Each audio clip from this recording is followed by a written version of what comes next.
Hey guys, it's Eric with the Miller Park Man, where we're throwing strikes and getting likes, hitting dingers, and getting listeners back again. It has been a hot minute since we've done a podcast. My last podcast was the reaction to the Burns trade, and I was kind of angry. I'm still very angry at the organization, but with good reason. I feel that we're just in this spot right now. That seems like we're middling, and we'll get more into that here. But first, let's bring on the guest, Peter Go, co-host, co-anchor, the brains behind the operation of the Barrel Banter. Just ask him about that. No, just kidding. The Barrel MKE is the podcast, The Barrel on Twitter. How are you doing today? I'm doing excellent. I'm doing excellent. Hopefully this can serve as a little bit of a therapy session for you after the Corbin Burns trade. I need a lot of therapy these days, but let's not talk about that one. All right, so we are going to get into. Did I say we're throwing strikes, getting likes? Yeah, we are. We are. We're throwing strikes. All right, and let's throw up a banner. Like it's just like clockwork. You forget things as you're going along. Well, this podcast is on. Well, not at this time daily, but it will be back daily at some point here in the near future. We're starting to warm up. I'm getting more excited about baseball, so we're going to be back with daily podcasting at some point in the near future. I don't know when that is. Go watch the number one podcast over there at the Barrel Banter. Barrel MKE. We got you.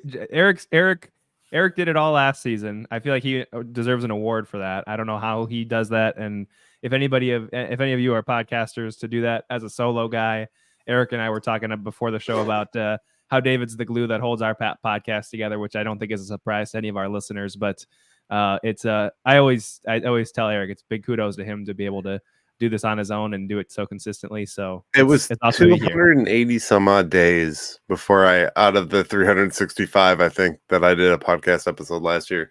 I was looking at it on the Spotify wrap. I'm sure you guys get those, and all that. But and it just shows your like increasing growth year over year. And I'm like, well, I didn't do a podcast the year before, so there's no like, it's like all 100% growth. You know what I mean? Or 900% or whatever the hell they told me. Use the secret code Miller Park Minute. Save yourself some money on, or no, I don't know. Miller Park Minute. I think that's the SeatGeek code. I don't remember. Go to the patreon.com/Miller Park Minutes.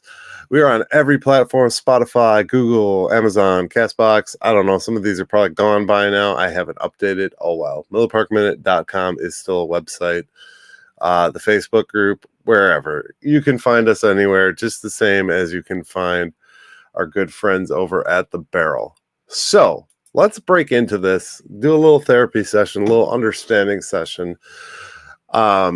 First and foremost, today we actually have on a day we were supposed to do a podcast, good news comes about. Yes. And Brandon Woodruff is back. I do see projected salary. This is in the trade rumors article. So they're saying 11.6 million. And I'm sure a lot of it's going to be bonus laden on the second season because he's going to be rehabbing for half of the season. Yeah.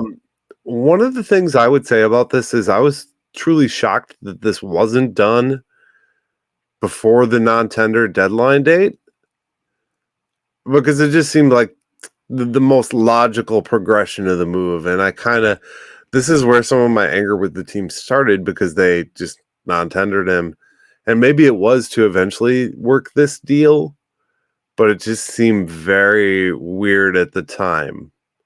Because the guy has grown through our organization. Yeah. No, he has. He absolutely has. I mean, I think he's been the anchor of the organization. Like, if you think about, besides, I mean, I think you take out Christian Yelich, of course, the MVP year that he had in 2018, 2019, but really besides him, Woodruff was the anchor of the team. And I think that's a huge plus for this team going into this year. Like, Woodruff's not, as we know, he's not really going to potentially make any impact this year. Like, he may not step on the mound this entire season, and we may pay him, $11 million for the right to do that. But we'll never know what the value of having a guy like him around the team. And the team's young. The Brewers obviously have a lot of young talent who I'm sure could learn from a guy from Woodruff, who's had not only really, really, awesome success on the mound, but also seems to be a really good clubhouse guy, a quiet leader of the clubhouse, and gives the Brewers a chance to maybe get a guy. You certainly hope he comes back to be a similar pitcher that he is. Maybe you get a front end rotation guy in 2025 for, maybe 15 million, 10 to 15 million, depending on how they structure the deal between, what he's going to get paid this year and next year. And the Brewers certainly would like that. And to your point, I'm excited to have Woodruff back as a Brewer. Right. Well, and I think he was kind of when we talked about that, when I just said that, I thought to the fact that Burns he didn't start out the best. You know what I mean? He didn't come to that ace caliber. They pitching labbed him. They used him in the pitching lab, similar to the stuff that Woody's probably going to go through in the next period of his career, and being put in that pitching lab that we've made so famous. I think it's going to be good, and I think that's where Brandon Woodruff wants to come out of this injury, with the ability to do a pitching lab. And I'm sure that's, like I said, they probably had to work something out. Maybe the deadline didn't mesh up. So yeah. I think he makes a great addition at this juncture of the offseason.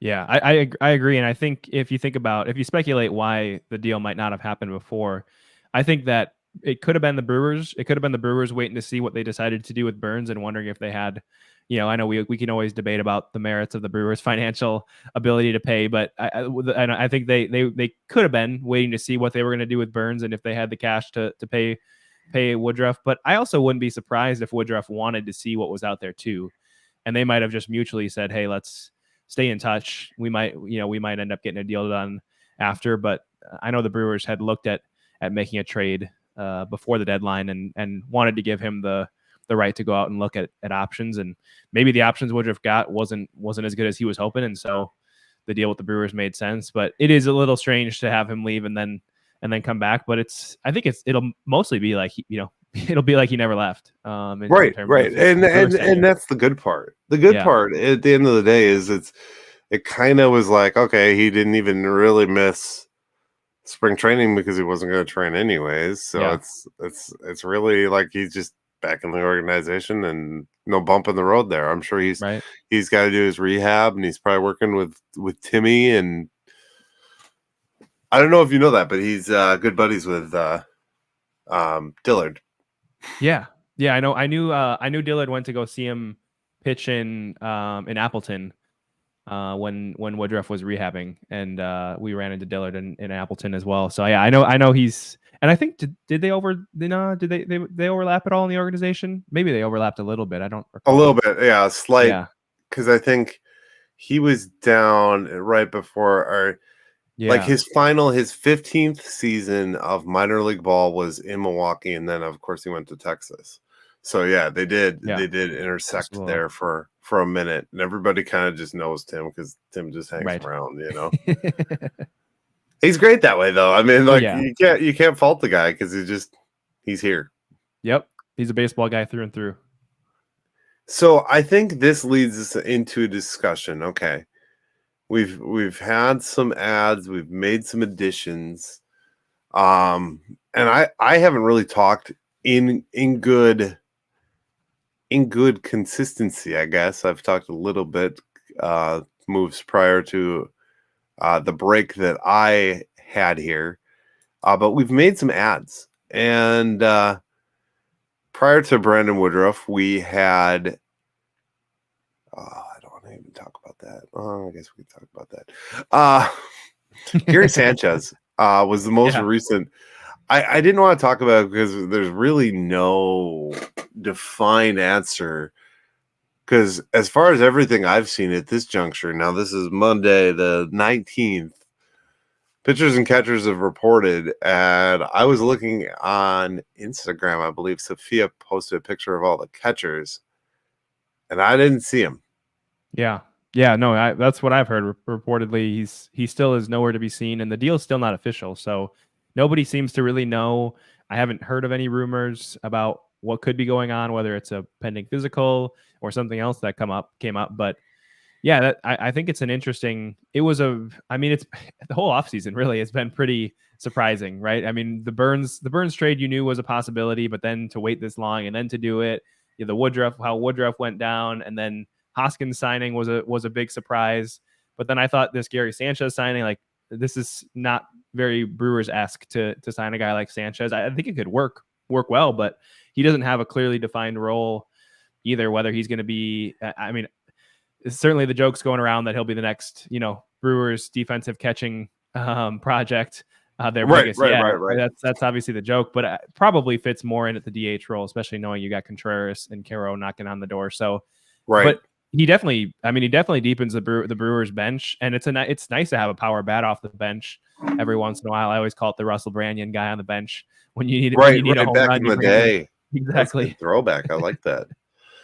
Yeah, and I think the question mark there is, oh my gosh, Austin Nola was signed to a minor league deal. I'm assuming at this juncture it's a depth move to have Gary Sanchez because you may need that DH. You may want him to. He wants to work on the bat, and maybe that's what it is. But you also got Nola in there, so that kind of. I think this is what. So there's Nola. Oh my God, Eric Haas, Haas. Yeah, and then now, obviously Caro, and Contreras, Contreras is our guy. Yeah, but you got all this catching stuff going on. It's almost as deep as the outfield. Yeah, it is really deep. I don't know if they're going to keep everybody, and obviously some of those guys like Carroll, I'm sure will start in AAA. Nola, I would guess, would start in AAA, and you probably. I don't see the Brewers going with 3 catchers, so I believe Haas had a non-guaranteed contract, so it's if everybody stays healthy, I believe so. The Brewers could maybe part ways with him if everybody stays healthy and go with Contreras, Sanchez to start, and then see what Caro does in AAA and see if he pushes his way up. It'll make the annual barrel draft of players that may not make it to the roster very interesting. I don't know what you guys call that draft, but I love. Yeah, I don't think we have a special name for it, but we just on our latest episode, it should be out by the time this one airs, but we were just talking about Andrew Monasterio, who was in that draft, eligible for the draft last year. It's basically like our non-roster invitee draft. Yes, all your nobodies. And he was eligible, and neither of us drafted him last year. And of course, he went on to have like 300 some plate appearances and actually played a pretty big role. I remember talking to a guy during the season last year, like, man, my favorite player is Andrew Monasterio. And I was like, I never saw that coming going into the season. So who knows? Right. You never know, right, when the season starts. And we don't know those players. There's a lot of names in this game, and it's always fun to see what ends up happening. And I always reference this time of year, but Dontrell Willis's and all those guys have come into the organization. I mean, there was another Giovanni Gallardo bring back. Alex Claudio was actually brought back last season. Yeah. I don't know where he is now, but yeah, I don't see. This is usually where David comes into play for my podcast because right, he has that knowledge. I a lot of times I just move on. But we also moved Clayton Andrew to the Yankees in exchange for a minor league righty, Josh Quizada. I don't know how to say that. We'll go with it. So I mean, we're making those moves, and how I look at those bullpen type moves is it's just part of the motions. You know what I mean? You gotta get a bunch of bullpen arms. Some of them work, some of them don't. You don't discover a guy like Hobie Milner and without rifling through like a Drew Rasmussen or all those guys that we've had along the way. So Hobie Milner worked. Surprisingly, and out of anybody in the bullpen, he's the name that I bring up because he worked. He was very effective in his role in the 2023 season. He was. No, he absolutely was. And I think this is the best bullpen going into the year, this is, at least on paper, this has got to be the best bullpen the Brewers have had since the three-headed monster Jeffress, Knebel, Hader. I would say this. I mean, Mhm. they're not only good, but they're really, really deep. If you think about beyond, they've got the elite closer at the end, just like they did back then. But they actually, I think, might even have more depth. Maybe not, but between Payam, Spagaro, I mean, we got Abner Uribe. You mentioned Hobie Milner. Now we add DL Hall to the mix, probably more so in the starting rotation, but Right. maybe he's the guy who ends up in the bullpen, and he could be pretty dangerous on the back half as well. So I think the bullpen is going to be really solid, and I think the Brewers could shape into a similar team this year to 2018. It depends how the youth plays, but 2018, obviously, we had Chacin and Guerra, Chase Anderson, Davies. Like those were our that's what was our rotation. Right. It year, wasn't. I was talking about that actually with my wife last night. We didn't have a known name roster of big established names. Yeah. Wade Miley was on that 2018 team, I believe. Right. Right. Yeah. He threw the. Was it? Yeah, he was the one who started the game where Council pulled him after one batter to bring in Woodruff. Right. So yeah. Okay, so I want to we're going back to Gary Sanchez. All right. So here's the theory. I'm throwing this out there. He's the personal catcher for Blake Snell. Maybe because Blake Snell's Milwaukee Brewers deal is not done yet. All right. Gary is not gonna sign on the dotted line until he knows Snell is coming with him. I would be happy with it. That'd be pretty interesting. I would be down for that. Absolutely. Right. Why not? Why not? It's been that off season, right? I mean, we said, it's every move's been a pretty big surprise. So why not? I would forgive him a little bit for Burns if we got Snell. If we got Snell and Bauer, now I don't know what your feelings are on Bauer, but Snell and Bauer, all right. I'll forget about Burns for a little while. That's the price. I don't know, but like Bauer's one that like comes with controversy, and that's why no one's picked him up. And he wants to sign for league minimum and get an I can't talk. Incentive deal where he makes a bunch of money through incentives, and I think that'd be cool. If he doesn't work, he doesn't work. But no, you're totally right. I mean, there's a spot for him on every team. All 30 teams could add a Trevor Bauer type pitcher, and at league minimum, every team would do it if there was no additional baggage that he brings. So I don't know. I'm sort of just if you're not going to be blacklisted by the MLB. Right. I think that's why he doesn't have a team. I honestly think everyone is too afraid. Every owner is too afraid to bring him in due to what it could come down from MLB or any. Not that it would happen, but like any unfair treatment or like, oh, Brewers, you didn't get an invite to the meeting because we lost it in the mail. Sorry. Yeah. Right. Yeah, I know. MLB certainly not a fan, and I think just the organization doesn't, is a little bit of a loose cannon, so you don't know exactly what he's going to do. Right. And I think there's I think that's really the risk, because right. Like you said, there's not much risk if you're paying him league minimum and he's going to earn his keep. There's not much risk there. I think that's the risk that every team is a little bit afraid of. All right, so let's get into these other guys now that we've got that dreaming out of the way. So other guys that we've got here now are we talked about Haas already. We got Bowers, Jake Bauer. Yeah. And we got Rhys Hoskins, Joey Ortiz, DL Hall, who you mentioned, Jacob Eunice. And then we've got to talk about I think Churio, unfortunately, at this juncture, is going to be a major league competitor. I don't think, with that contract extension, I don't think there's any way that they can not justify it. I personally, I don't like it, but I get that they probably put it in there or told him that you've got a major league spot. Sure. I could see that. I would be a big fan of, like, for most of the guys, the way they perform in spring training games doesn't matter much. Like if Yelly bats 200 or 400, it doesn't really matter. But for someone like Churio, who's had really limited time above AA, I would say that his spring matters a lot. And if I was the Brewers and I still have the option, hopefully they do, like if he shows up and proves he can play, then fine, put him out there. But if he doesn't, like if he's going to benefit from some time in AAA, like we've got other guys. Like it's not the 2014 or 2016 Brewers. Like we've got some pretty good guys to put out there who need to be able to prove themselves as well. So I certainly don't. Certainly hope I'm with you. I hope they don't rush him to the big leagues just because. And even last year, we kind of had to push the play button on Joey Weimer too soon, and Sal was injured, so we couldn't use Sal. Right. But we had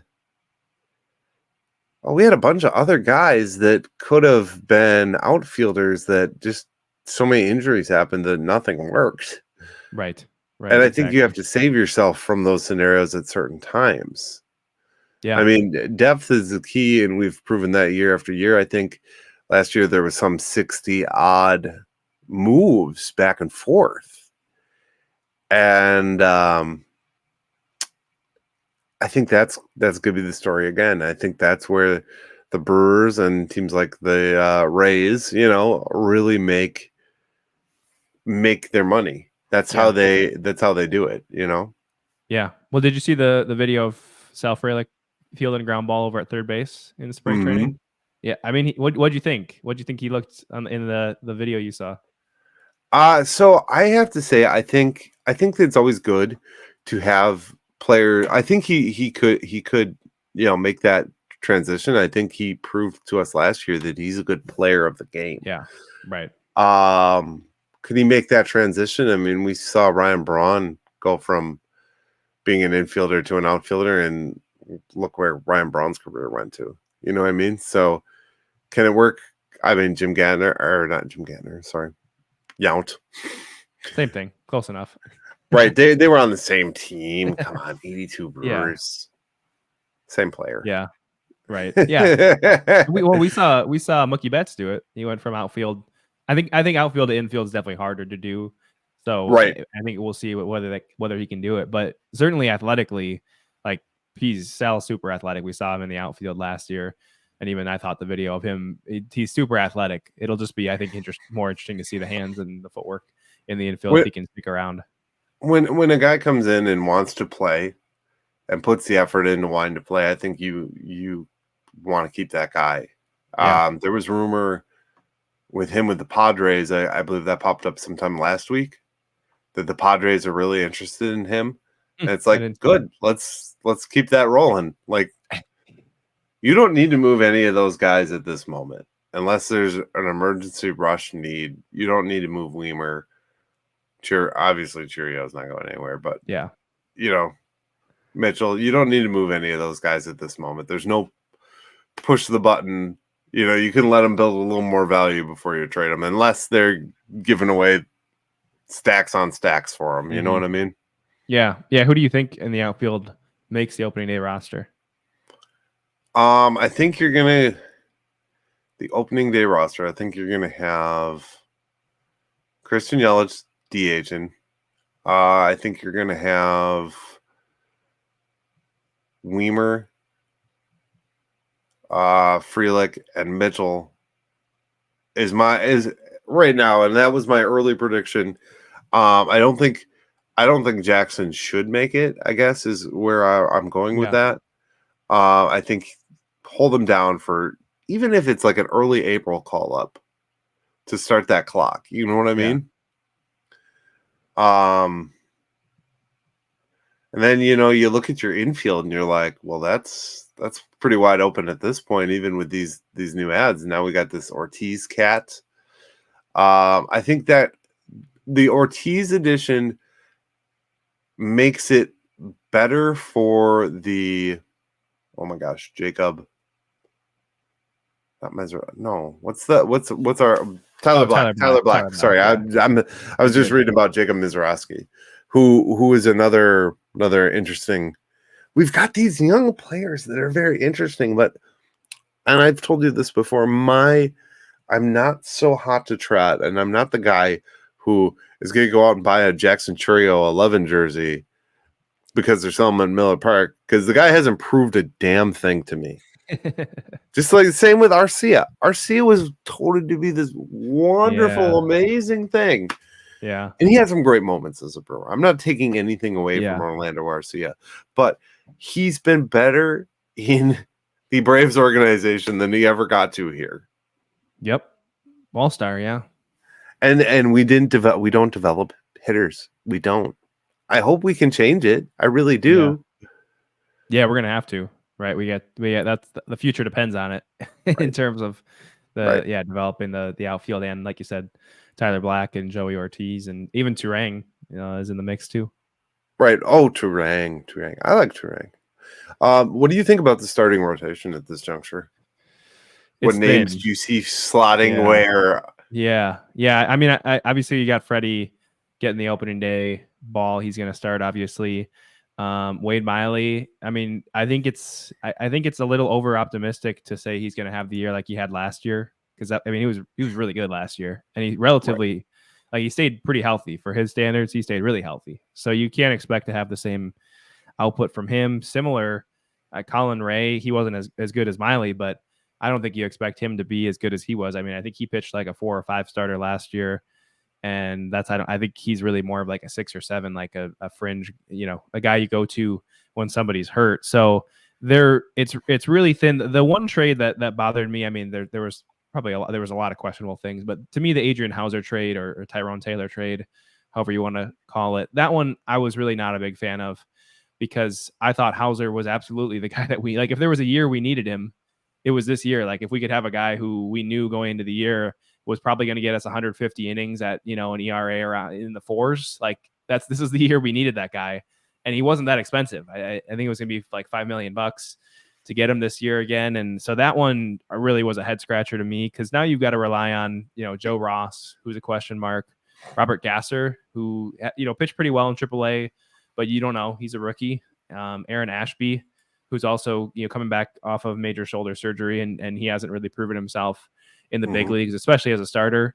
So that's the biggest concern. Now the bullpen, luckily, like I said, is I think the best it's been since 2018 going into the year. So they're going to probably be able to lean pretty heavily on that. I'm curious to see how different or the same Pat Murphy manages the bullpen and that strategy. We've been so accustomed to Council strategy. I'm curious to see if Murphy will continue that trend, or if he's got a different take on it, being a little bit of a more old school manager as well. That you transitioned almost perfectly. It's like I teed you up there. That is exactly the point that I think is essential. Is we are now looking at a different manager's team. Is he going to coach up the batters different? Is he going to coach the pitchers different? What's Pat Murphy's style versus Craig Counsell's style? Obviously, working second hand, what are we going to see that's different? And are we going to see some elements of Craig Counsell? It's a good question. I mean, yeah, right. I'm with you. I mean, a lot of the coaches are staying the same. Ricky Weeks obviously coming into the mix as the associate manager, so that'll be interesting to see him as well. Kind of forget about that because that was so early in the off season, but a lot of the coaches are going to be the same. So I don't know. I'm kind of expecting it to remain pretty similar. You would think that Murphy was on board with a lot of Counsell strategy, so you'd think he would do the same. And the Brewers have a lot of the same players as they did last year, and so for at least the regular season, Counsell strategy worked. And I don't think I don't think there's much of a case to be made that Counsell strategy didn't work in general. Obviously, the postseason record wasn't there, but I mean, certainly everybody believed he was the best manager in baseball, and the Cubs certainly believe so too. So I think a lot of it, if I had to guess, I would say a lot of it stays the same or stays similar. It'll probably be rather nuanced if I had to guess, but who knows? I mean, Murphy could come in there and make a lot of changes. The biggest one's probably bullpen management, just because it's the most visible to you and I as fans.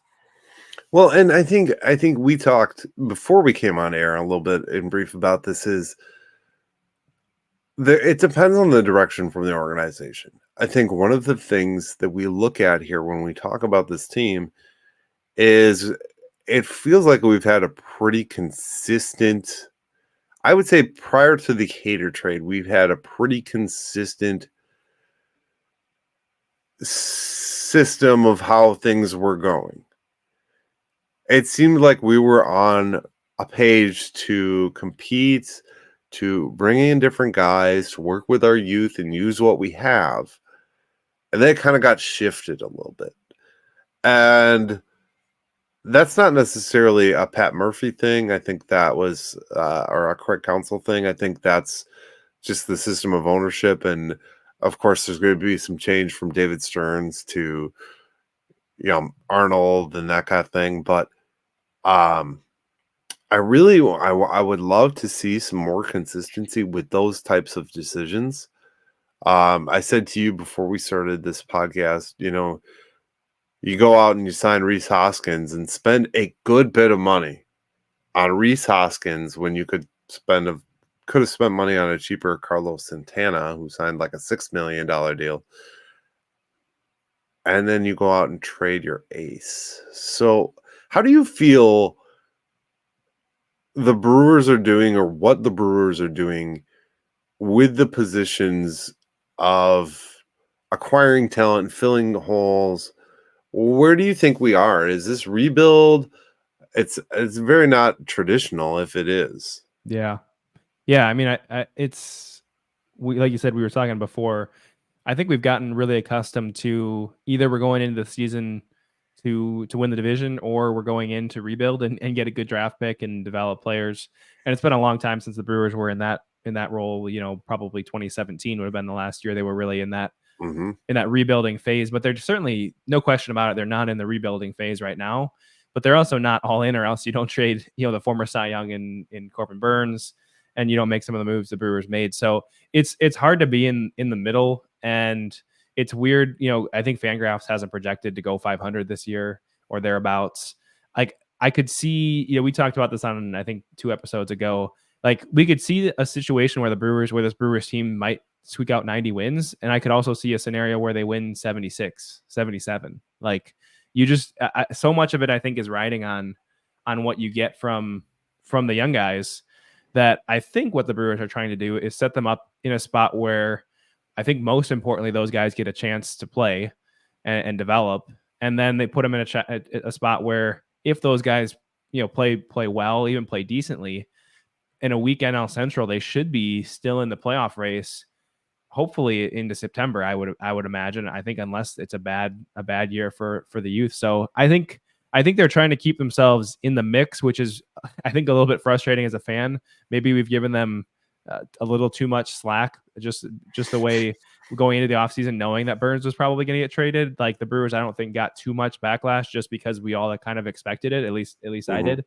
Like, I almost just glossed over the fact, like, we just traded the former Cy Young winner, and it was like, all right, good run from Burns. And yeah, I think we can gloss over that. It's no small trade to give that up. But yeah, anyways, I think ultimately, what the Brewers are trying to do is position themselves in a spot where they can make a run if they have a good year from their youth. And if they don't, then it's a little bit more of a rebuild for 2026, or 2025 through 2030 probably. And then hopefully those guys all get better and a year older as well for, Churio and Kiro and Mizorowski, and it's really the really young guys. Yeah, I don't know. It should be, it's sort of a gray area. It just feels so weird. It feels like we're and obviously this offseason was just a different one in general. They're putting out conversation now that they want to have a December deadline for free agency and that kind of thing. It very much feels like, I don't want to say this because it's giving them too much of an excuse, but it feels like a lot is in the air, and that the teams are very worried about the Bally money. Those teams that rely on Diamond don't know that a payday is coming. I think last year we saw the Padres MLB had to take over the Padres broadcasts, and maybe the Diamondbacks. I don't remember specifically. Yeah. And now with Amazon stepping in, looks like it's a little more guaranteed, but they're worried about their money. I actually had a conversation with the Butcher the other day, our good buddy, the Butcher. Yeah. And we were talking about how maybe Banana Ball needs to become like a professional league in and of itself, as like a secondary, because like the XFL and UFL formed Why not have banana ball be like the alternative to baseball? It would be good for MLB baseball in the sense, and it would be good for the banana ball because people love that. I mean, they put out YouTube videos about this stuff, and it's people watch it. It's crazy. I know. MLB's got to take. They've got to take like half of what banana ball is and incorporate. I'm not talking about all the fanatics in the games, but if what they've been able to do as this little small organization, I think MLB's got to take a playbook out of that because you would never ever see what happened last year with the TV deals happen in the NFL or the NBA. Like that would not happen. And I think it speaks negatively. It just shines the light negatively on MLB's management a little bit of just the league and the way they've been able to grow the following and the streaming rights, all those things. Like I think definitely some missed opportunities from MLB, and hopefully they get it right this time around because now is the chance to get it right. At least in terms of the TV deals, and hopefully that's better for the fans as well. Right. Hey, we only got 5 more years of Manfred, so maybe once he's gone, it'll get better. Who knows? We'll put our hope on that. There we go. I don't know. I at this juncture, we kind of skimmed over a couple topics there, but I think the big thing is, I feel this is my feeling as a fan. I don't know if you can echo me, but my feeling as a fan is that the Brewers just want to make enough income that they're profitable. Mark Antanasio himself has raised the team as an investor in value quite substantially. Mm-hmm. And he's probably turned in a nice little profit. Nothing too crazy. He's being conservative. And that's unfortunate as a fan. I'd like to see more. I don't know, just more, like lock up a star. Lock up a star or two, not just Jackson. I want Yelich and Churio are locked up at the moment. Not to have to fend for Mark Attanasio so he can fend for himself, but Yelich and Churio are locked up. But I know you're going to say Churio's not a star yet. No, he isn't. He's got to prove it at the MLB level. That's true. But do something with Peralta. Like, I don't know if you watched that doc on Peralta. I haven't yet. I haven't yet. It's a short, I want to say it's like 12 minutes. Go watch it. Everybody should go watch it because the story of Freddie is what we already know. The MLB debut, which was supposed to be his parents seeing him in AAA. Yeah. And what it turned into and what his life turned into and how gracious he is and why he smiles. It's an amazing thing. So that being said, we are going to come back with Peter Go when Peter Go gets an opportunity to go with us again. I don't want to take up too much of his time today. He's graciously allowed me to come in and had some time in his schedule for me today. What's on what you said it earlier, and I'm sorry, I forgot. Give us a brief preview of the podcast that they can go watch tomorrow. Oh no, Wednesday. Wednesday is your podcast, right?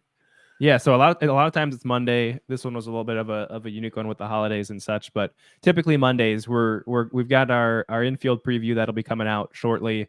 If you are interested in hearing both my thoughts, but probably more importantly David's thoughts, because he knows a whole lot more than I do, that's for sure. Joey Ortiz, Tyler Black, he gets into that. Rhys Hoskins, Willie Adames, all those guys. Plus he's also got his opening day projections. Even down to Owen Miller, Andre Monastery, all those things. So our infield preview will be out when this goes live, and then that's sort of our part one of our season preview. So we'll pretty much every week from here on out now be previewing infield, outfield, starting rotation, bullpen, all those things as we get close. And first game this week, Saturday, we've got Brewers baseball back. I'm going to say this is baseball season. This is going to be fun. It's going to be interesting. I'm going to be experiencing other teams. I am still going to talk Brewers baseball, but there might be a shift in format. This is a preview for the audience, but there may be some Dodger blue sitting in the closet right now because part of me is all in on the theory that the Dodgers are taking over baseball, and I kind of love it in a way. I kind of love these super teams. I used to.